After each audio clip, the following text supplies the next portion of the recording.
Quarter ফাইনালে উরুগুয়ের সাথে টাই ব্রেকে হারে ব্রাজিল। যে ম্যাচ পরিচালনার দায়িত্বে ছিলেন আর্জেন্টিনার রেফারি, ম্যাচ শেষে বেশ কিছু সিদ্ধান্ত নিয়ে রেফারির দিকে আঙুল তোলেন ব্রাজিলের ফুটবলাররা।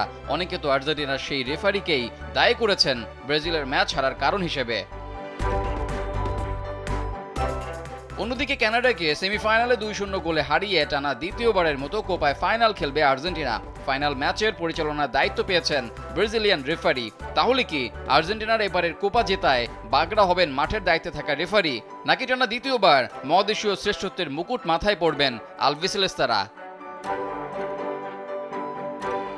এর আগে কাতার বিশ্বকাপে কোয়ার্টার ফাইনাল থেকে বিদায় নেয় ব্রাজিল। সেখানেও ছিল টাই ব্রেক বাধা। কোপাতেও একই দৃশ্য আবার ফিরিয়ে আনে নতুন দায়িত্ব পাওয়া জরিভাল জুনিয়রের শিষ্যরা। তবে বিদায় নিলেও লাতিন আমেরিকার মহাদেশীয় শ্রেষ্ঠত্বের আসরের ফাইনালে ঠিকই থাকছে ব্রাজিল। স্যান্ডেলিনা সো, রূপচর্চায় আভিজাত্য। বাংলাদেশ সময় সোমবার সকাল 6টায় মায়ামির হার্ড রক স্টেডিয়ামে টানা দ্বিতীয় শিরোপা জয়ের লক্ষ্যে কলম্বিয়ার মুখোমুখি হবে আর্জেন্টিনা। এবারের কোপার ফাইনালে রেফারি হিসেবে ম্যাচ পরিচালনা করবেন ব্রাজিলের রাফায়েল ক্লাউস। এক বিবৃতিতে এই কথা নিশ্চিত করেছে Latin America football confederation CONMEBOL. এ সময় সংস্থাটি আরও জানায়, ক্লাউসের সহকারী হিসেবে দায়িত্ব পালন করবেন আরও দুজন ব্রাজিলিয়ান রেফারি, রদ্রিগো কোরেয়া ও ব্রুনো পিরেস।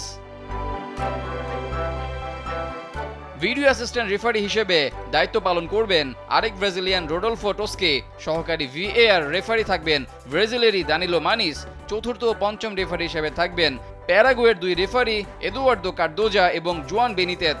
2015 সাল থেকে আন্তর্জাতিক ম্যাচ পরিচালনা করছেন মূল রেফারির দায়িত্ব পাওয়া ক্লাউস। ক্লাউসের দক্ষিণ আমেরিকার ফুটবলে অফিসিয়াল হিসেবে সুনাম রয়েছে। কাতার বিশ্বকাপে গ্রুপ পর্বের 2টি ম্যাচ পরিচালনা করেছিলেন তিনি। এছাড়া এবারের কোপাতেও ম্যাচ পরিচালনা করেছেন ক্লাউস। কলম্বিয়ার 3টি ম্যাচ পরিচালনা করেন তিনি। এই 3 ম্যাচে কলম্বিয়ার ফুটবলাররা 9টি হলুদ কার্ড দেখেন, তবে তাদেরকে ক্লাউস দেখাননি কোনো লাল কার্ড। এর আগে গত কোপার তৃতীয় স্থান নির্ধারণী ম্যাচ পরিচালনা করেন ক্লাউস। সেই ম্যাচে পেরুকে 3-2 গোলে হারায় কলম্বিয়া। 2022 সালে বিশ্বকাপ বাছাই পর্বে কলম্বিয়ার সর্বশেষ হারা আর্জেন্টিনার বিপক্ষে 1-0 গোলে সেই ম্যাচের রেফারিও ছিলেন এই ব্রাজিলিয়ান ক্লাউস। রেজাউল করিম, কালবেলা।